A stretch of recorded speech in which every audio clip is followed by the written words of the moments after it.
Good morning, everybody. Good morning. There we go. I like it. Let's do it one more time. Good morning. Good morning. Well, we get it all rolling this morning. If you have to follow Senator Graham, you got to do something to get things going. I mean, Senator Graham is just doing a phenomenal job. I look forward to the day soon that it is Chairman Graham in the Senate and Chairman Collins in the House, and let's get things done again as we look forward to that. Well, Pete, I appreciate that introduction. Some of you have gotten to know me just in that brief introduction. Every time that my family hears that, and especially my father hears my introduction, he talks about where I've been over the last 25, 30 years of my professional life. Sometimes he just looks at me and says, Doug, someday you'll actually find a job, and we appreciate that. My wife, thankfully, she keeps up with me as we go. For many of you, your first introduction to me has been the last quarter of having to fight the tip of the spear in the House Judiciary Committee. It's been an interesting time to go and fight about everything that is going on that we wish we could actually do, but we can't. Because right now Chairman Nadler is on a fishing expedition to nowhere. In fact, just the other day when we decided to do preemptive subpoenas, now I'm in a group with the National Republican lawyers, and I want to just talk to you for a second. This is the most amazing thing I've ever seen. I'm not by any means claiming to be the best lawyer in the world. But subpoenas are supposed to be used for when you don't get what you want, not beforehand when people are cooperating with you. The House Republican, we sit there every week and watch our colleagues on the Democratic side of this committee, Chairman Nadler, at first threaten subpoenas, then try to issue subpoenas, then they back off subpoenas, then they ask for something and somebody says, I'll work with you and I'll give you documents. And they said, well, that's not good enough. We're going to threaten you with another subpoena. When you have this kind of dysfunction going on, it makes it really hard to operate. And what I have found out is I believe it's no longer a fishing expedition. As I said just the other day, I believe what's happened is the fishing expedition has went dry, and it's like the old boy who was sitting in the middle of the pond. He run out of bait, he run out of everything else, but he was hungry and needed something, so he just took out a stick of dynamite and threw it in the pond and said, I'm going to try any way possible to get what I want. This is what's dominated us for the last quarter. In addition, we've also been dominated by very badly written law. This should concern every lawyer of any stripe and basically every citizen of our country. We have had bills written in which the authors did not understand what was actually in the bill. The gun legislation, they did not realize that the way they had written the bill could get you up to a $100,000 fine. They tried to make fun of it on the floor. When we pointed it out, they shut up and never said anything else about it, and they said, well, we really don't care.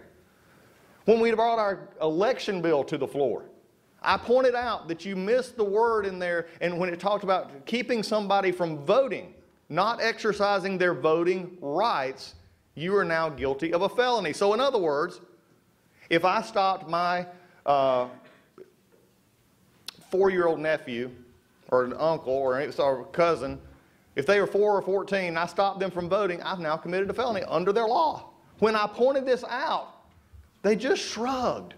This is not how you legislate. We can have different ideas in this country. We can have other ideas that I may agree on, they may agree on. They won the majority.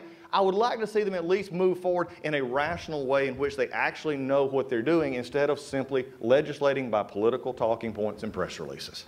And that's where we're at right now. But this morning I also want to take just a moment just to sort of see what I see is the problem in Washington, D.C. right now.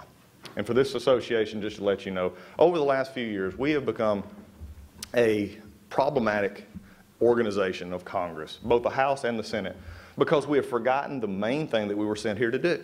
The main thing that we are sent here to do, think about this for just a second, for those of us who served in legislative bodies in the state level and also on the federal level now, the main #1 job of a congressperson or a senator is to legislate. Is to actually understand legislation, to actually look at the laws and to look at the problems in our country and to find solutions and legislate that by saying, I have an idea, you have an idea, let's come together and see how we can make this country better. The problem we're seeing now is most legislators are not, that's just not what they want to do. It's much easier to do a press release, it's much easier to do a press conference, it's much easier to go do other things than do the hard work of legislation.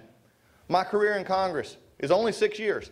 And in that 6 years, we've had 3 or 4 major pieces of legislation that were bipartisan pieces of legislation in which we took on criminal justice reform. The First Step Act was a genesis of an idea that took over 5 years in creation and working with Hakeem Jeffries and others across the board so that we can actually be smart with our money and smart morally. That's what makes America the greatest place in the world. That's what we've got to be a part of. We took the copyright, the Music Modernization Act last year, which transformed, some of which was 100+ years old. We got together, took 80 organizations that, I kid you not, 6 years ago would not sit in a room like this without arguing over everything, who came together and said, this is something that moves our industry forward and moves our country forward. We need to have this happen. Whatever happened to legislating? You know why it's not? It's hard work.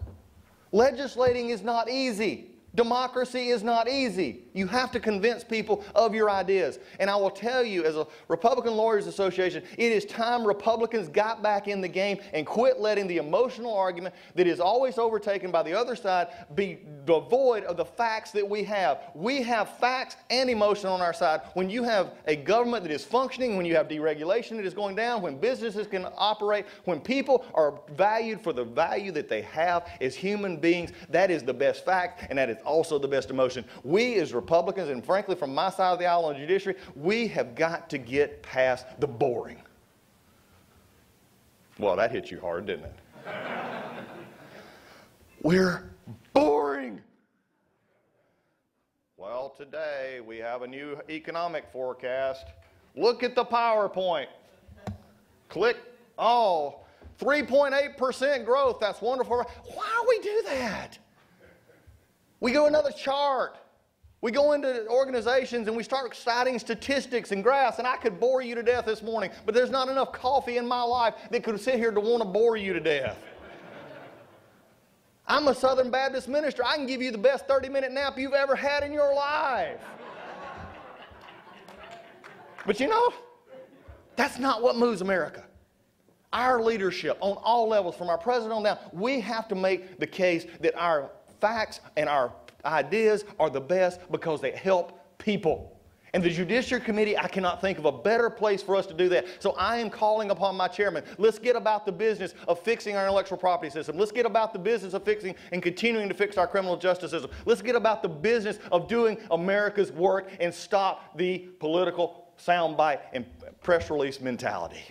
When we do that, then we have a chance to change the world. So from us, from my perspective, when we start talking about things like criminal justice reform, we start talking about deregulation. Why not, instead of saying, well, we're talking about the Chevron doctrine today, and we're really concerned the Supreme Court really needs to overturn Chevron. I agree with you. Okay, let's get past that. I agree with you. But what does it matter at the Waffle House in Gainesville, Georgia? I go into the Waffle House and I say the Chevron doctrine is really causing your business problem. Joanne, did you know that? It's tough. Joanne's having a great waffle at this point. She don't care. And I tell her, your business is going to be good. I'm a Republican. Vote for me. Okay. Easy vote. No, it is. She's looking at me like, Chevron. Wait, I just stopped at the Gulf station just down the road. What's wrong with Chevron? We don't understand it anymore. We've got to make sure that Republicans are actually, and I think conservatives are speaking languages that people understand. So what a better idea would be to go in and say, you know something, we, over this administration, the Trump administration has cut regulation, has made it better, that the only thing that we can now do is that businesses operate more efficiently. Get the regulatory out of the problem, let them operate in the way that they should, safely, economically, and do the things that businesses do. I've never met a business in my life that actually wanted to hurt their employees. I've never had a business in my life that wanted to hurt their bottom line. If they did, they didn't stay in business long. So why don't we just go into that same agenda, and then we go into the same people and we say, you know why we talk about deregulation in Washington, D.C.? Because last week I was talking to a business owner named Jim. And Jim was looking at it, and he actually told me, as I was walking around, he said, I'm going to be able to add a new piece of machinery because when the tax cuts went in and when deregulation, that I didn't have to go through another step, I can now actually add an employee. So you see Susie over there? Susie has a job now because of what you did in Washington, D.C. It's time we start taking the message that we all know and applying it in such a way that people can understand. When we do that as leaders, that is called leadership. That is called navigating. That is saying what we do matters, and it matters to the people we're elected by. I love Washington, D.C. and the work here that I get to do. I miss desperately the love of my life, Lisa, when I fly out of Atlanta and I fly up here and I get to go back home. I vote in Georgia. I'm from Northeast Georgia, 52 years. Of what I believe is one of the best districts in the world. And the people there are the ones who vote for me. If you ever disconnect where you're from to coming up here, you end up with the mess we're in right now. The last thing I'll just sort of say is Washington needs to go back and watch a few more Schoolhouse Rock videos. I'm pretty simple. I'm a state trooper's kid from North Georgia. Just make it simple. I'm just a bill sitting on Capitol Hill. Now it's just a bill. This is like, they don't sit on Capitol Hill anymore. We just sit around. We got to get back to an executive that understands its constitutional role, any executive, that is to administer the laws, not make them up. We need a Congress that says, instead of worrying about a bill and how it may be interpreted, make a law that makes sense, that takes into account the needs of our country and the needs of those around the world, and make it clear so that the executive can carry it out. And, by the way, we do need a judicial system that says it's time to stop giving the Chevron and other deferences back to the administration. We've got to get back to the way that our founders set it up. When we get back to that, then we have the functioning democracy that we have, that constitutional democracy that has made us literally the brightest light in the world for so many years. It's why our businesses, it's why our intellectual property, it's why the folks in the world want to come here. So I want to leave you this morning with just a little bit of this. We, as Republican lawyers, on my committee, you're going to see me do two things. And I've told the chairman this on many occasions. Mr. Chairman, when you're ready to legislate, you'll find no harder worker than Doug Collins. But if you want to continue to go down this road that you're on, then you're going to find me, and you're going to hear some country analogies, and I'm going to fight back because I refuse to let this country get dragged down the path of divisiveness and hatred and other things when we can do so much better. That's leadership. That's where we need to be. God bless you, and thank you so much.